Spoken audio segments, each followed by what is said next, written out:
All right, so when you think about the history of chemistry, what's the first thing that pops into your head? Probably some guys in powdered wigs, right?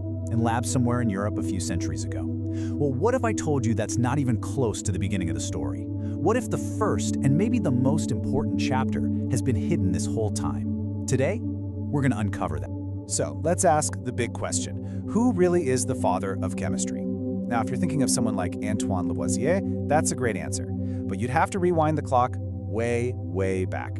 Over 1,000 years earlier, in fact. Because the real story begins with a partnership that would, and I'm not exaggerating here, change the world. Just listen to this. It sounds almost like poetry, doesn't it? But this isn't a poem. It's a scientific idea from the 8th century, talking about elemental purity and how to transform it. And the man who said it was a religious scholar who saw the world with the eyes of a scientist. This is where our story really kicks off.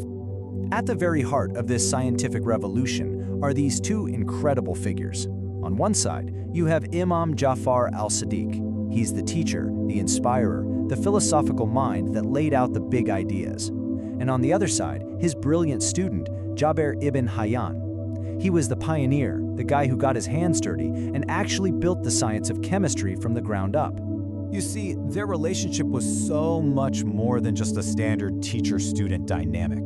Imam al-Sadiq was this highly respected religious leader, sure, but he was also a scientific mentor. He was actively encouraging people to ask questions, to observe the world, to experiment, you know, the very core of the scientific method. And you have to remember the context here.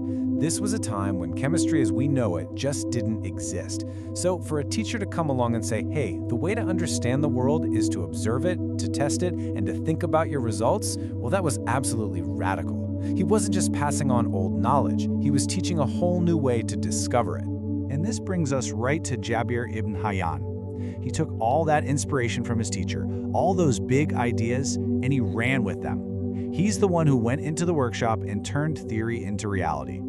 This is where he starts systematically unlocking the secrets of matter, one experiment at a time. And the list of what he accomplished is just staggering. I mean, he was the first to distill acids we still rely on today, like sulfuric and nitric acid.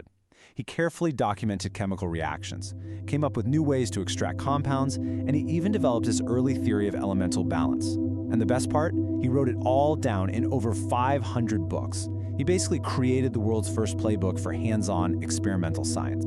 Let's just zoom in on one example to show you how huge this was. Jabir discovered something he called oil of vitriol. Sounds pretty ancient, right?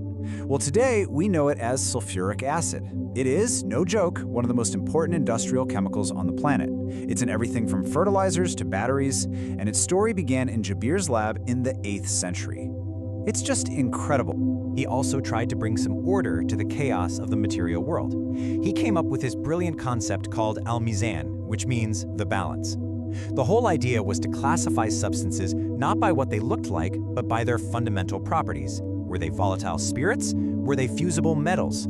This was a massive leap forward.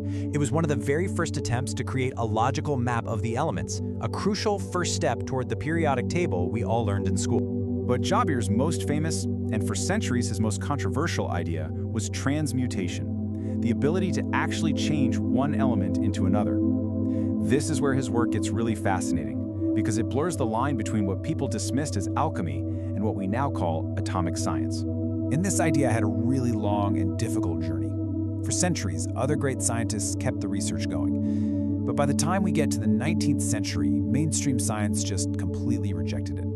The idea of transmutation was seen as fantasy, the stuff of trying to turn lead into gold. It was considered impossible, a total dead end.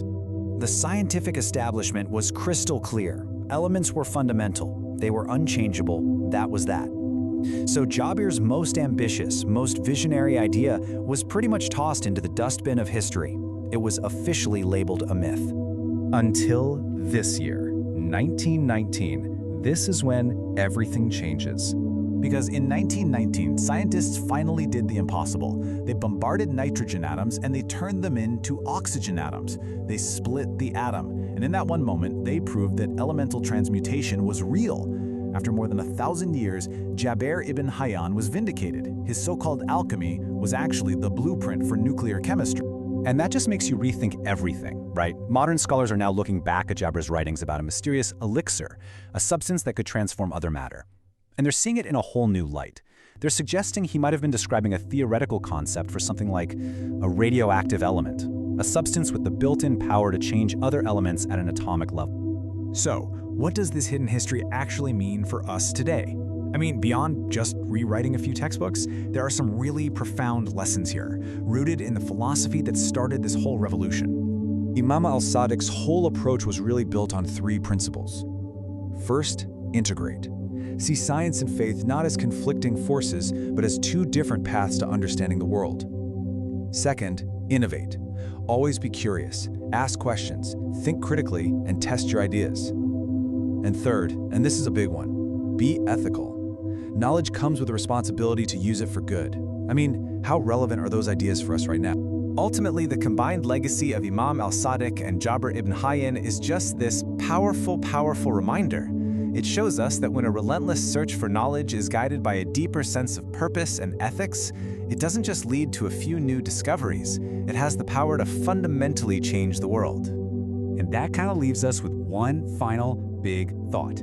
If the foundations of nuclear chemistry were just sitting there in 8th century texts, dismissed for 1,000 years as a myth, it really makes you wonder what other ancient wisdom is out there just waiting for us to rediscover it.